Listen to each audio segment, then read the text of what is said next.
Hello everyone, it's Dragana from Saacibo.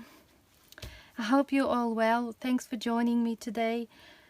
I want to share with you how I make my botanical handmade paper. I love nature, I love flowers, plants, and I like to recycle, and because I do a lot of paper projects, I end up with a lot of paper scraps, and a great way to use them is to make your own paper. These papers are so cool. You're saving the environment by recycling the paper, but you also get so much value for your journals, and you make them really unique and special. The papers can be used to draw on them, stamp, stencil, I haven't tried acrylic paint, but I will. Although they're not suitable for watercolors, I must say. They're just not for that. But you can use them for your journal. You can, make them into a little, like, booklets. You can glue them onto the paper. You can die cut shapes from them. All sorts of things. And I think they're just really beautiful. They have that natural look about them that you just can't get from the regular paper. I like to add dried flowers and all sorts of plant materials to my botanical papers, whatever I have at the time. And for example, here I have some of the yellow flowers that come early in the spring, some purple ones, a few leaves, and some moss. I think this one here, there are like little petals that come from dandelions. Over here we have some cactus flowers, also some dandelions and other bits and pieces, and so on. So whatever you have around you, you can go for a walk down the park and pick up some plants and let them air dry for a while, and then collect some scraps of paper, and there you go. That's all the material that you need to actually make it. Alright, so I'll show you. Like, they look really nice. Over here in this one, I actually opened up a tea bag and I just let the loose tea leaves in the mixture, and I got that speckled effect. Alright, and as you can see here, I have some dried rose petals, purple and yellow ones. Then there's some moss leaves, little bits and pieces, whatever I found in my garden. And some of them I put in a book, the old-fashioned way, and let them dry, forget about them, and then later when I come back they're all flattened and dry. And these ones are just air dried, so just like that, and then they look really nice. First of all, for this project you will need a container in which you're gonna soak your paper scraps. You will need something like this. Now you can buy some of those cheap picture frames and take them apart and get some of that metal mesh from the hardware store and some duct tape. So you make one, you keep one just like that, and the other one you just put the mesh and the duct tape all around, and this goes on top of that. Okay, as you can see, I didn't use the picture frame. I just had some pieces of wood and I joined them with staple gun. Okay, so that's how it's gonna work, and you lift that and your paper stays within that. That's why it's important to have the duct tape all around, but also to protect that mesh, because it's got sharp edges and you don't want to injure yourself. So you'll need that. That's absolutely essential for this. Okay, you'll probably need some sort of sponge, like any sponge. It could be even like the smaller kitchen one, but I prefer this one. And also you'll need some of your old towels. it's best if you just cut them in smaller pieces. It's just much easier to work with. Okay, just a few of those. And also you'll need some of those cotton sheets perhaps that you can cut into smaller sections, and it's important that they are twice the size of the paper you're going to have. Alright, so that you'll see when you dry your paper, this will be in between those two sheets like that. So it's important that it's slightly bigger, just so that you have enough of the fabric around to actually hold it together. Alright. Did I forget something?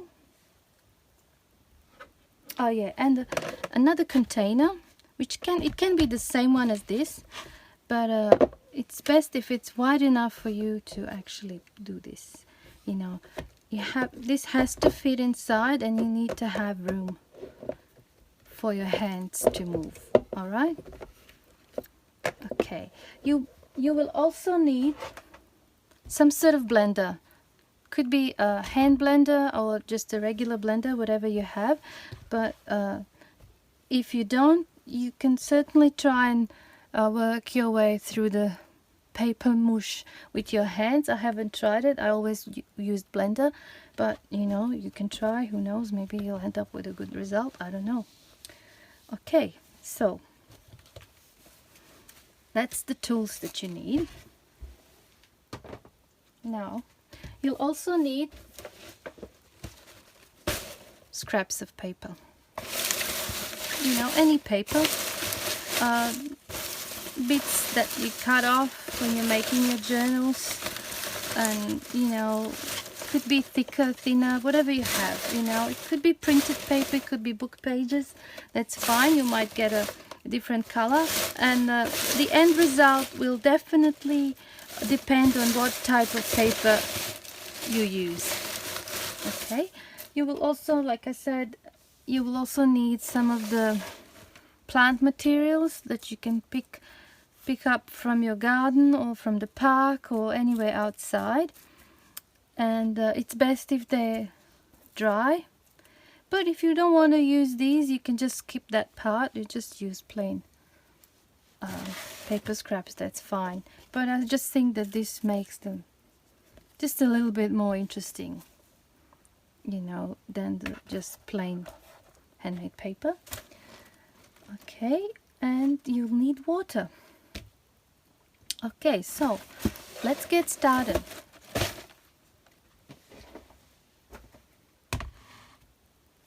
Now, get a good amount of paper scraps and place them into the container that you're going to soak them in.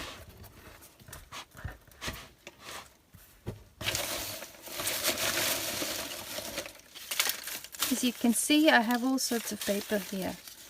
Some are thicker, like this.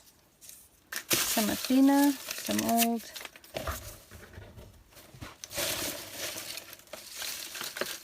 It doesn't really matter. Some of them are plain, some have like printed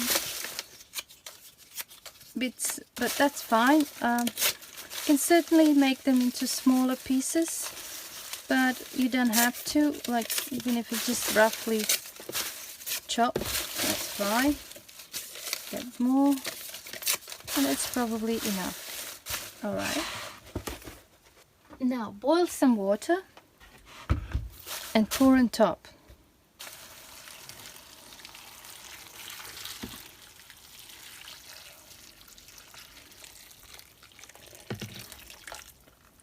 I need this to be really covered well with hot water.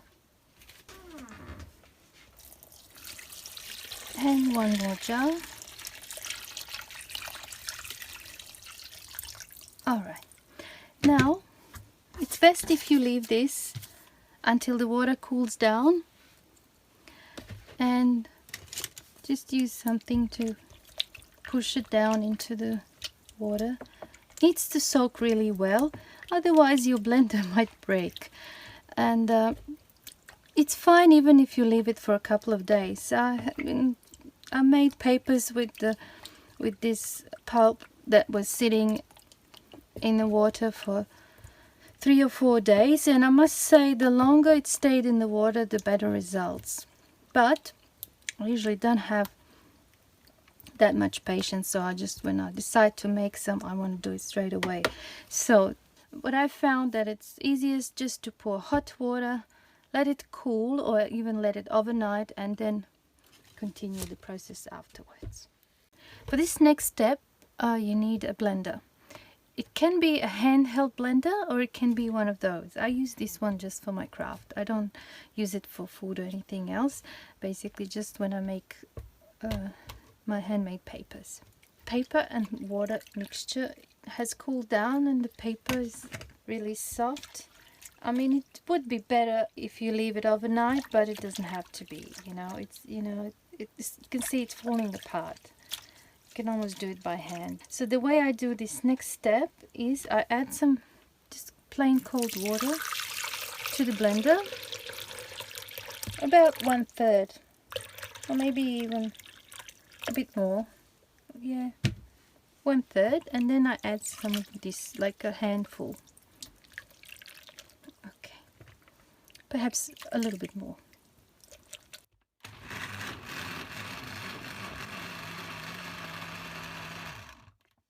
Okay, I think it needs a little bit more water.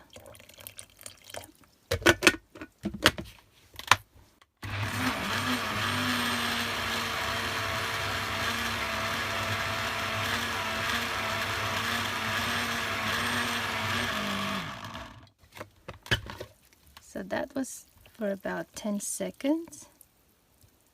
I'll add a little bit more water and I'll blend another 10 seconds.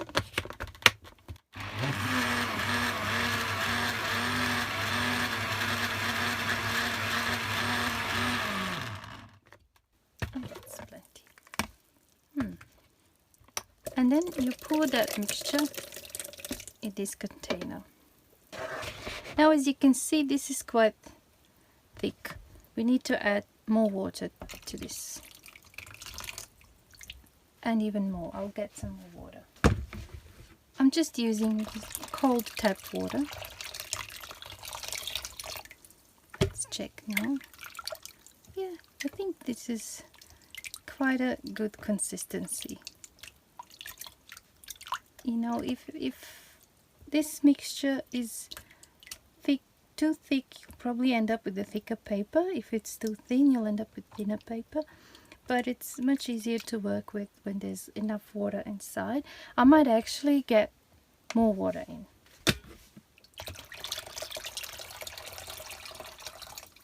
Alright. Oh, that's perfect. If it gets too thin, you go and blend more of the paper and add the pulp in, and you continue working. You see, the mesh needs to be on top, and then you place this over it. You gently swirl the mixture, and you go in vertically and then on a diagonal, like that, and you lift slowly and let it just drain the excess water. You lift that, put it there, and then you let that dry a little bit. Now for this step, you need another piece of your towel, and you just gently place it on top. You get the sponge and just gently press. You can see how the towel has already picked up the moisture from the paper. The more it picks up, the faster it is going to dry. So now you lift this off gently and you squeeze the water back into the mixture, and you repeat this process again.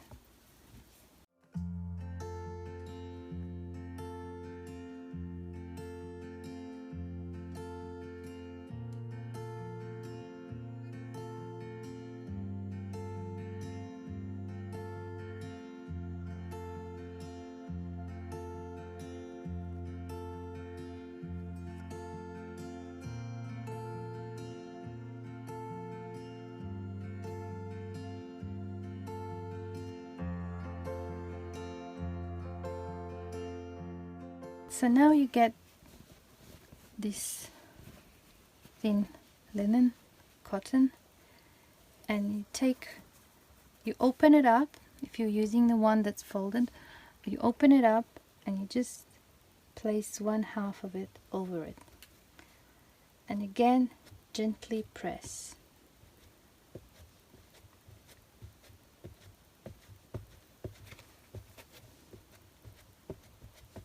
Just gently. You can tell that the cotton actually picked up all the moisture. Now you put this aside, you hold it like that,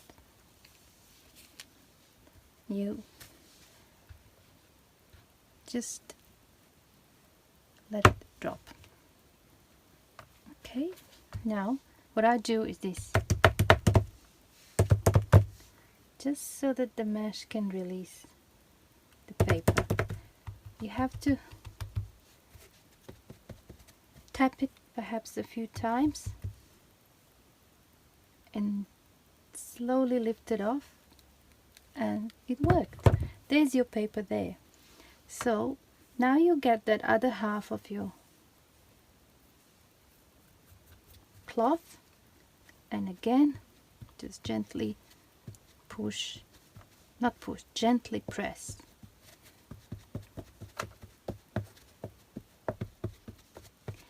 As you can see, your paper is now sandwiched in between those two cloths. So what you do now is hold it up like that, take it to your clothesline or somewhere you can hang. This part of the cloth where there's no paper, you fold it over and you just use some pegs or some clips and you clip it and you let it dry vertically like this. Okay, take it outside or inside, wherever you want, just over a line, a clothesline, and just can put several pegs or just one. It's important that it dries like this, hanging. You see, it's not going anywhere, it's totally kind of stuck to the cloth and it's not going to go away. You just fold this over and hang to dry like that. Okay, let's do another one. We put one towel down, we get our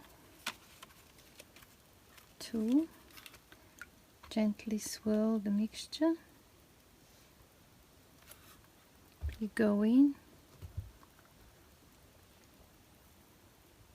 let the mixture fill out the space evenly, you can shake it a bit and then slowly lift it up. Okay, hold it for a few seconds, you take that bit off and you take that to your towel. Now get the towel, make sure it's squeezed and gently place over. Get your sponge and dab.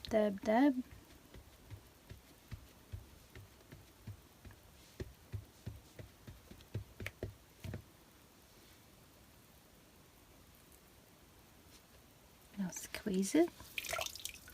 See how much water it collected? I usually repeat this process twice. I find that's enough.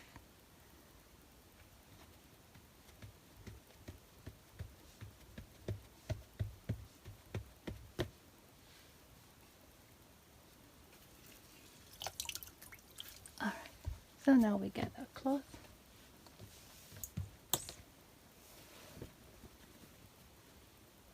And place over, again, gently tap. When you see that the cloth is wet, that means that it's actually stuck to the paper.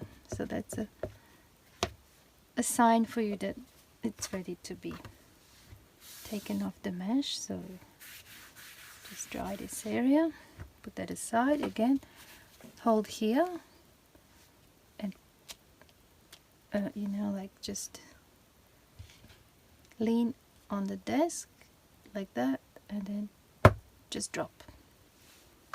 Okay, now just to loosen it up a bit. Oh, that came off really easy. Okay, there's your paper, and then you place that cloth over it. Again, dab, dab, dab.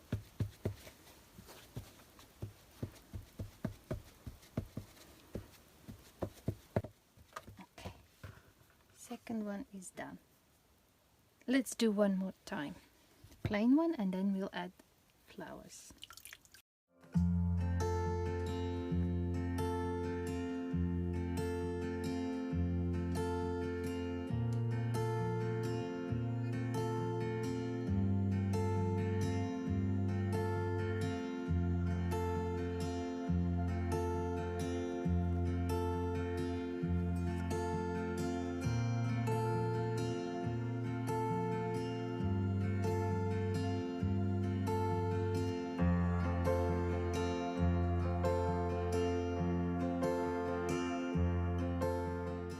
And the third one is done.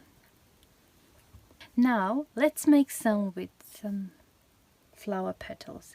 Now there's two different ways of doing this. You can add the plant material and dried flower petals to the mixture, which I prefer, or you can actually, you know, when you take it out and then you can sprinkle on top. But I find that sometimes when you do that later on, when the paper is dry, they tend to actually peel off. So I prefer to actually add to the mixture.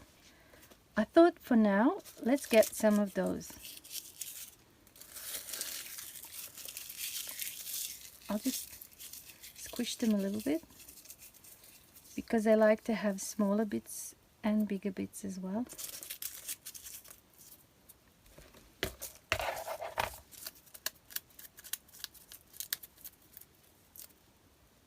Probably too big.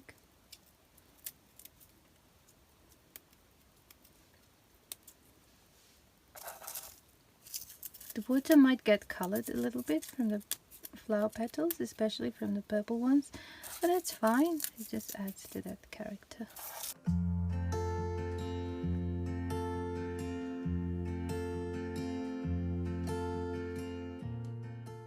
It's probably enough for now. Perhaps I even put too much, but that's all right. All right, let's prepare our surface. Again, we need a towel down. Swirl.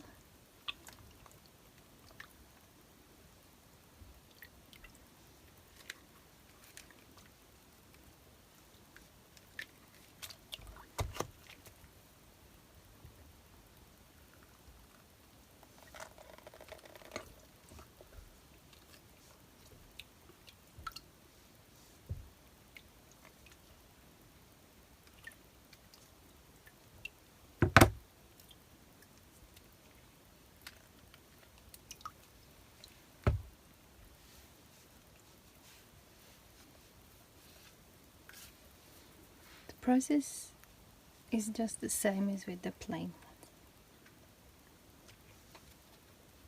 Again, gently tap.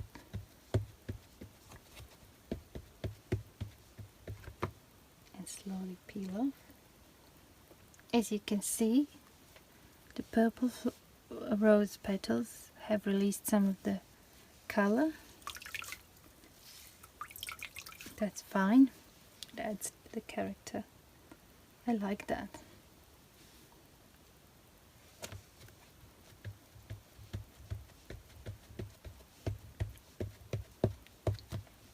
You can probably tell it's just the same as with the plain ones. We just repeat all the steps. The only difference is that we added the flowers to the paper mixture.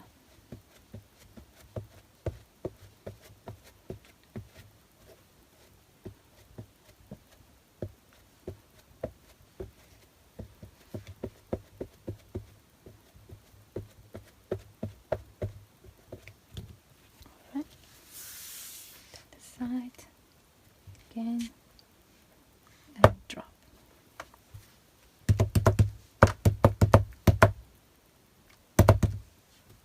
If it doesn't want to release, you can just gently tap with your sponge.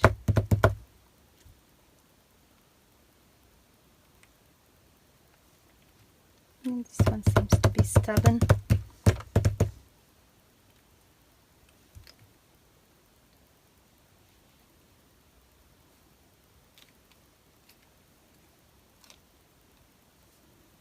That happens if we get the paper over the duct tape.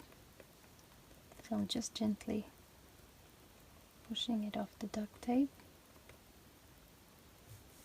And I'll try.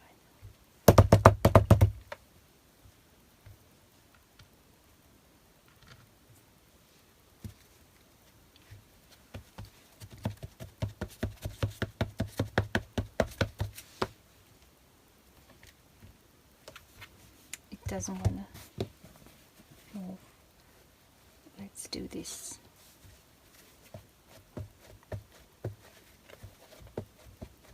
You see, sometimes this happens. Probably the paper that's on the mesh is not, I didn't soak enough water off it with the towel. So I'm just going to repeat the process.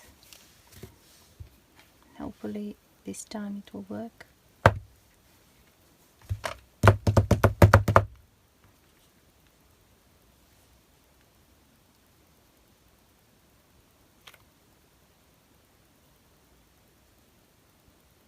No. Well, you just put it back in. You see, it dissolves immediately. So let's start again. This one didn't work out. I don't know why, but it just didn't.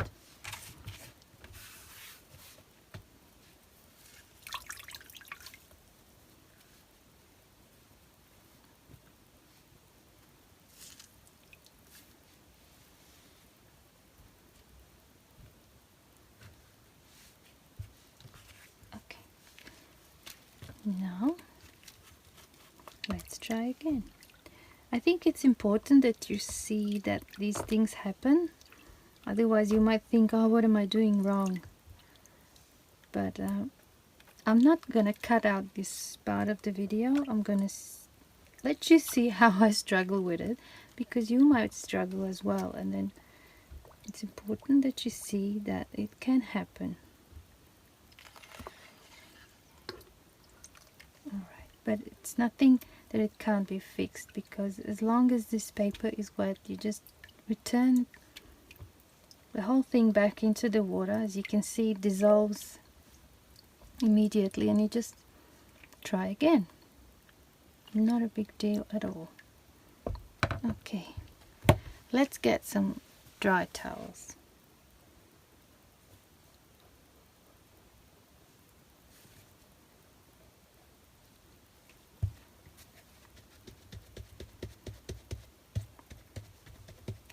Could be that I pressed too hard with the sponge earlier. I don't know, maybe. That's alright.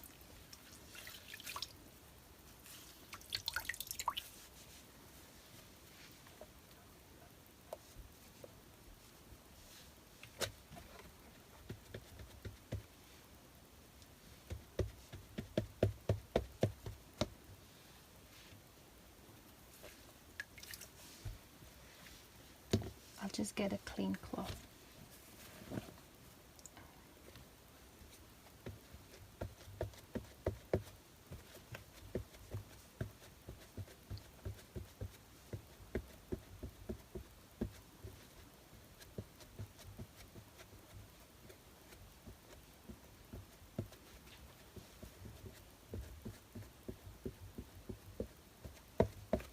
That should be alright now. And the surface area also needs to be dry.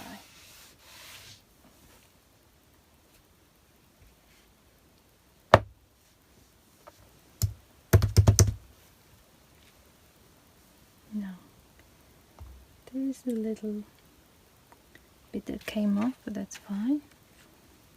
think we can still save it.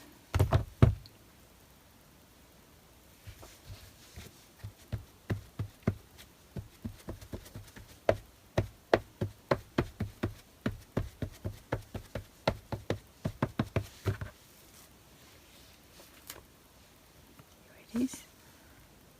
Now to continue using this, we need to add more of the pulp. I won't add all of this, maybe half, perhaps a bit more. It's good, and we'll save that for later.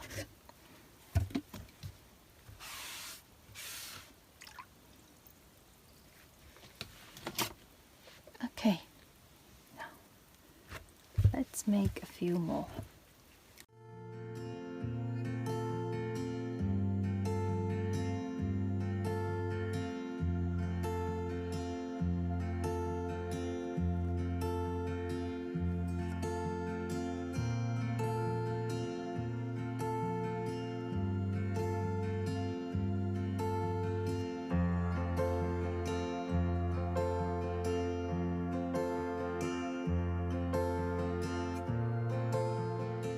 Some of the color went through to the other side. I always like when that happens.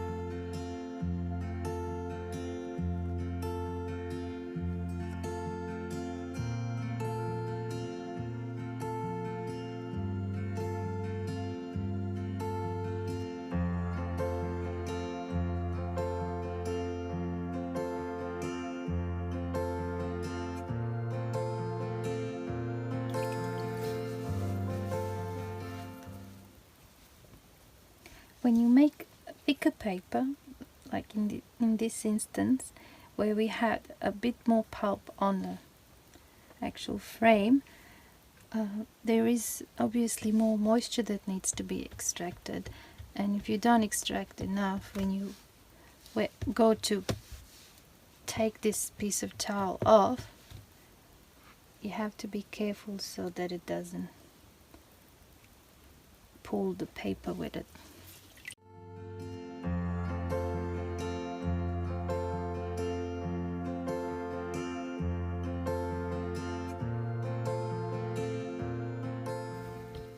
Okay, so I will take them outside and hang them to dry. Here's our paper, all dried and ready to be revealed. I've done a few more off the camera, but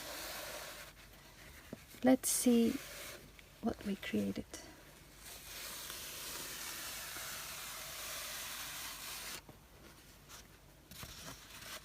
Really nice. That's the plain one. I love this part. I love to peel it off the cloth. Wow, it looks really cute.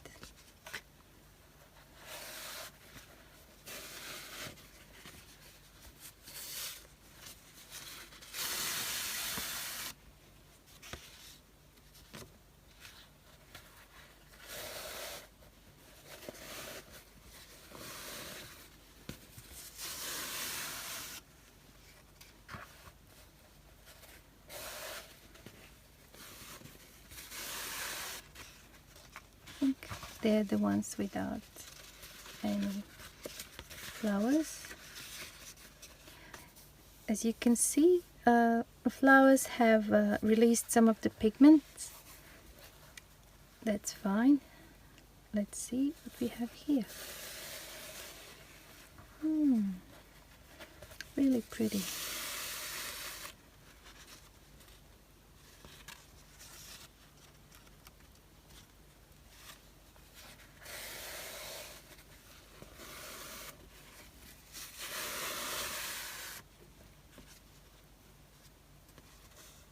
Real nice.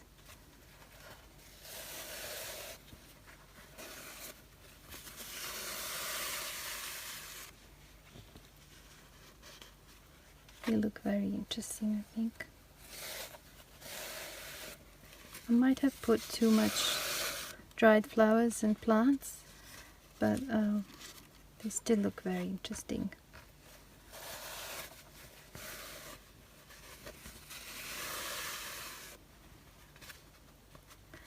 If I was going to use these just the way they are without cutting any bits off, I would probably glue it onto a page and maybe put some varnish just to secure some of the dried petals that might otherwise just you know, fall off. This is our handmade paper, the botanical ones and the plain ones. And now I just want to quickly show you what you can do with those papers and how you can use them. I have here a few samples. I printed this image onto this handmade paper just in my inkjet printer, and as you can see, it turned out really nice. This edge here got a little bit dirty because I need to clean my printer rollers, and I didn't do that, so that's why I have that there. But otherwise the image quality and on this paper looks really cute, I think. And you know, so you can print images using your printer. I put a few as well through the embossing folder, and then I just, you know, add some ink on top, and I think that's also a good way to actually use this paper to add extra you know, interest to your journal. Alright, you can also fold them like this and make little booklets for writing. You can write on them, why not? And then I also use my Sizzix Big Shot to cut some shapes from this paper, like for instance this one. It looks really cute, I think. You can stamp on them, as you can see here. It takes the ink really well. You can ink around as well. I used stencil on this one, and I painted with gold acrylic paint on top. So yeah, possibilities are endless. As you can see, a lot of die cut shapes here, bits and pieces, you know. It's up to your imagination how you use these papers. So I hope you enjoyed this tutorial. I hope you get inspired to do some recycling and create some papers yourself. And thanks for watching, and I'll see you in my next video. Bye for now.